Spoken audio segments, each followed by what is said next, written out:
Hi, I'm Ron Nutter, and welcome to another edition of Techbytes with Ron Nutter.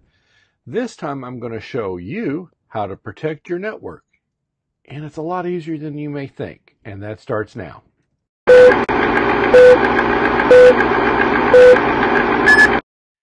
In some of the earlier videos, and I did about 2 or 3 of them as I remember without going through my list, you saw me use a device called Rat Trap, because even though it's your home network, especially when you start putting Internet of Things devices on there, such as web camera or other devices, you've got to start thinking about things differently. But don't let that scare you, because it is easier than you would think. And Rat Trap is great for outside the network, but some of the problems may be within the network, especially if you have friends coming over and you haven't gone through the process of setting up the 3-dumb router environment that we had talked about in earlier videos, either just because you haven't had time or you're not really sure.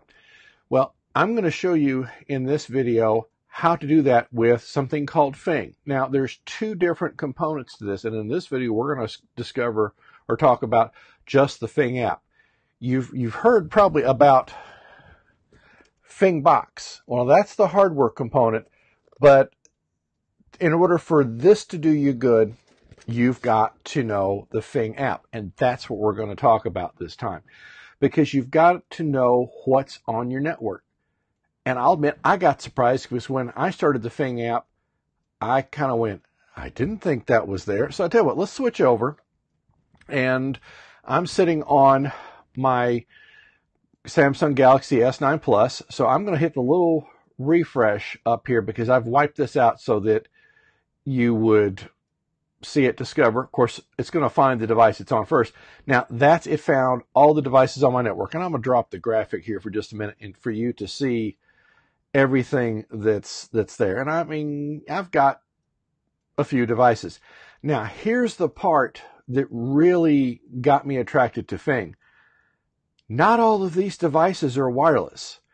So, and that's something you have to keep in mind too. It's not necessarily the wireless devices that you've got to be aware of, but you've got to understand about the wired devices. So let's look here. Okay, so now I've got my Archer C7 router. So without that, obviously nothing would be working. And then we know about the Galaxy S9 Plus. Now, here are some things as we go down. This is when things really start adding up. I've got the Philips Hue controller, because I've got some Philips light bulbs. I've got an NVIDIA Shield. I have, you see IP phone, well, it says off to the side, UMA. So the app does a very good job. If you can't tell by the name, and a lot of times it will pick up the name from what the device has been programmed with. So if you've done some changes to it and made some user-friendly names, this is where it starts helping you put the pieces together. And then I've got an Apple TV. Now, it says living room. That's the name I gave to it. So when it registers that with the Archer router that you saw above, so you can see everything that's here.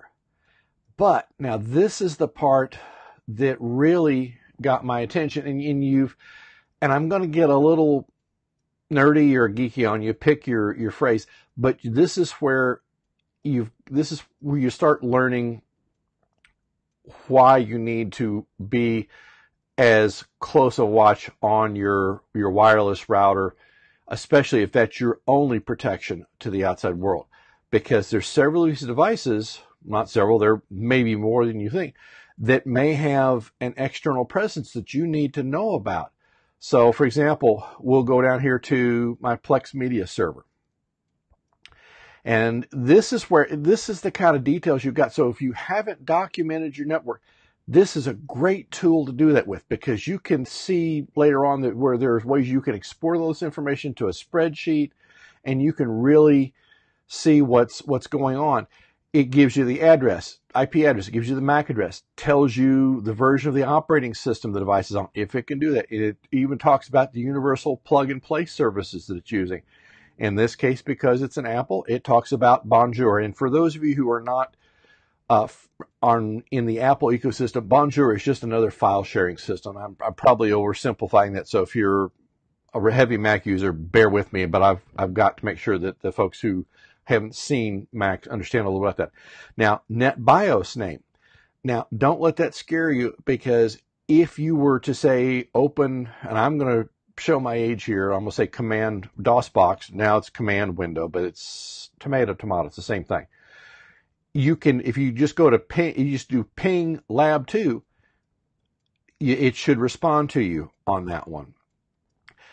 There, if you want to see what services it's running, because obviously here it's doing UPnP, so if it's talking to the Archer and Archer is set to allow universal PNP, you could have holes opening up in the firewall that you don't know about. So we can go to scan services, and if it hasn't scanned it recently, it's going to go through and list everything that's there. So it's got, well, 3 services right now, and again, it's showing you the NetBIOS name, or the user-friendly name. It's got found 3 services. There's the MAC address of it, and there's the IP address. And this is where it shows you what's going on. Now, normally you would not see port 5900 on there, and that's something called VNC. It's a remote control app. You can use it on Windows. It's a multi-platform deal. I use that so that I can get into the Mac Mini that Plex is running on.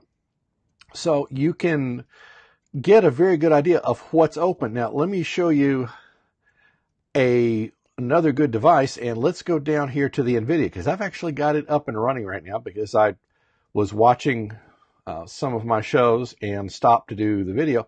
We'll go to scan services. Now, it's going to take, as you see the little blue bar incrementing across there. That's as it's doing the scan.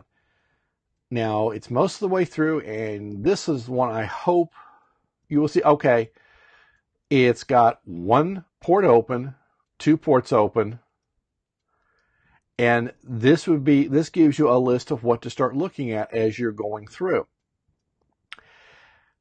And if you want to know when a device is changing states, like if it's turning off, turning on, if it's a device that really shouldn't go down, you go down here to where it says alert me to state changes, and when the device comes on the network, it will alert you. When it drops off the network, it will alert you. So if you've got, and you may not want to do this on all devices, but if you do this on some of your more critical devices and you start having a network problem, this can be an early sign or an early way of telling what's going on. For example, now here we'll go to the living room Fire TV. Now this is the one we'll scan services on. It's got 1 port up. You have some devices support something called Wake-on-Lan. This is something that some of you may have never heard of. Basically, it's a special command that goes out over the network, and you can wake up a device. So say you can't find the remote, there's a chance you can probably wake up, the streaming media receiver with that.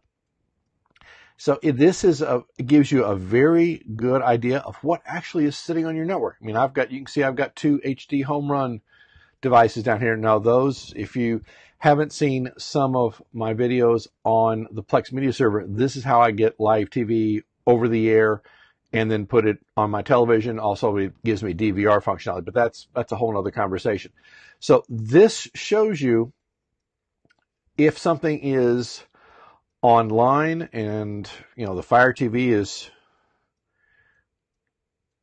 Now the warning there is, see, it says multiple IP addresses. Now that could be a sign of a problem, because normally one device should never have multiple addresses. And we'll tap down here. Okay, just copy to the clipboard. It says +1, so it doesn't tell me what it is, but I mean, you could go in to your wireless router, and if it's got multiple addresses, well, is it having a problem? I mean, all in all, this keeps giving you more and more information to go back with. Now, you can have this look at multiple networks. Now, not at the same time, but say you're supporting a family member's network and you want to have an idea of what's on that network. So when you walk in and there's a problem, you can compare the list you've got, because it stores all that, and you'll have all the other networks listed here. And you can compare those. Now, this is where, and this is a good thing to do day one, take a couple of minutes and get an app on the Fing website. Now, you're not required, and the folks at Fing, I hope you see this video. This was the exact right way to do it. They don't require a login for you to use this app. They put it out there because it's the right thing to do, and they want to help you protect your network. But if you have an account on Fing and you go under here and you'll see where we set up the account, then this information you have here is then backed up to the Fing website, so that if you need to see something about your network at home and you're not remembering what devices were last there, you've got a snapshot at a certain point in time as to what was there.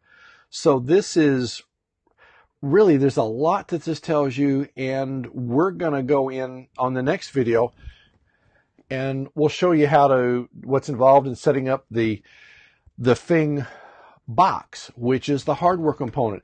Now, you don't have to have the Fing box for this piece to work, but there are some advantages to having the Fing box there, because if for this device to know that a device has gone up or down, if you don't have this app up on the phone, then it's not going to know it's changed. That's where one of the things that Fing box can do is tell you, and it's just kind of it's a hardware monitoring tool, but it's a companion piece to this. Now, as we go into the future videos, I'll start talking about this, and there's all sorts of things that you will see that this can do.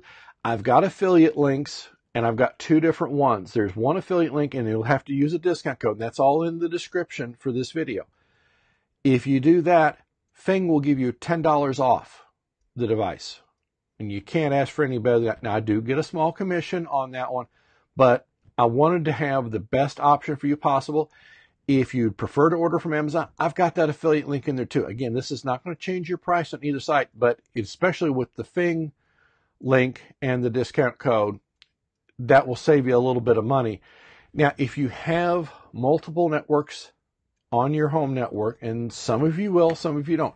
If you do, you will need to have multiple Fing boxes. There's no way around it, because these are single network devices. Now, having said that, if you've got this plugged directly into your wireless router and you have multiple SSIDs, like I do, I've got one for 2.4 gigahertz and one for 5 gigahertz. It's going to see all these devices because all those are being hosted out of the one wireless router. So in that way, you can kind of see additional networks. But if you have different subnets, is the term you'll hear from the commercial or business networks, this will only work in one subnet. But I think for a lot of you, that's not going to be an issue. And this, if you're doing the 3 dumb router process, this is probably, I can see this going in several places. Certainly, you'd want to have it on the IoT router where all your IoT devices are handled. You could put this in the area between the protected router and the IoT router, and between the core router. So have you kind of in the middle of all that.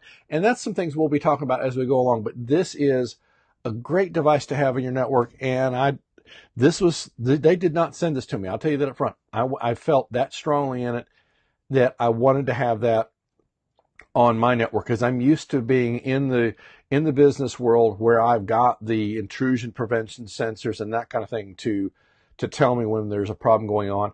And we'll get into all sorts of things where we'll talk about baselining the network and what that really amounts to. It's a fancy word for saying you know what's on your network at any given time.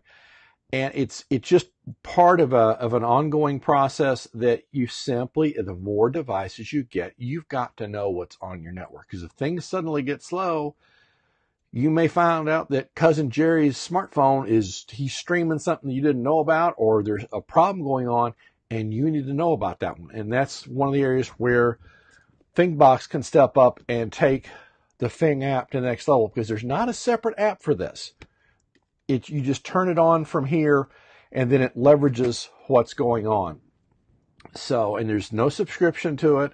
I don't know how the folks at Fing are doing this one, but there's not a subscription. So that is a refreshing change. I mean, I want them to stay around because I'm really impressed with the product. But at some point, if they were to have a subscription base, charge, I'd certainly look at it because I put value in being able to protect my network. So that's where we stand at this point. Oh, there's one more thing I wanted to show you. On the app, if you go to network, you can see what the provider is for your network, and you can see where it's located. Well, you should know where it's located, but you'll see the DNS it's using. You'll see your outside IP address. Sorry, you can't see that because of the graphic.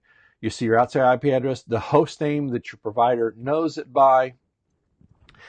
So that's, there's a lot of information that's given to you, and then we can go over to events. So as you can see, when, in this case, we did a device discovery here a little bit ago. So you can see all that's going on. So it gives you a lot of information on the network. So that's really worth having. Let's go back over here. It keeps wanting to change its mind. I'll get my hand away from the screen. Thank you very much for taking the time to watch this video, because I know you have a lot of things you can do. If you haven't subscribed to this channel, please consider doing so, because every subscriber that I get helps me start leveraging and reaching out to other companies to see about getting their products incorporated into the book. And to please click on the notification bell. Someone will say smash it. Guys, let's just call it for what it is. Let's click it or click on it. Then that way, as new videos come out, you'll know about them. I'm trying to do about 2 to 3 a week. And I've got a lot more planned because of the Fing. I've added several to my list. You've seen some of the other devices that I put on. So that's something that, I will be trying to do moving forward, like 2 to 3 a week, because I've got usually several hours into each one getting a prep. But I simply want to help you get as much enjoyment as you can. I do already have one book out on this, and that's volume 1, and that's where I lay a lot of the foundation for this. And there's some of these things that you're just now hearing about that I didn't know about when I put the book in place, because I've got about 9 months into writing, writing that book, and I've already started on volume 2. So it will be out probably around Christmas, maybe first of the year. It just depends on the progress I'm making. So that gets you started. I've got a presence on YouTube. I'm also doing a podcast, or will be shortly. By the time you're seeing this, I'm still probably about a week away from getting that launched, so that you can listen to some of this in your car. If you've been listening to it on the podcast and you're trying to figure out what I'm talking about, I'll try to start doing a better job at saying, okay, now if you're listening to this, this is what I'm showing, because sometimes, there's only so much bandwidth you've got available. But again, thank you for your time on watching this video. If you know of anyone who's thinking about doing their own smart home or has started one, and you want to help make sure that they're protecting things as well as can be done, then please share this with them.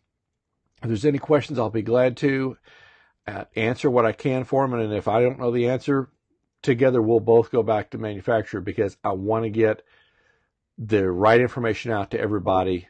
Because you're not going to see me do bad reviews. If I don't like the product, you're never going to see me do a video on it. It's that simple, and it won't go in the book. Because if I don't think it's a good option, I'm just not going to talk about it, because you've got enough to go on without hearing somebody say, well, that's not good. And if I haven't seen it and you say something about it, I'll let you know. But if I don't bash product, because sometimes it may not be a good fit for me, but it might be for you. And I always try to keep an open mind about that one. Anyway, thank you very much for your time. And we'll see you again soon. Take care.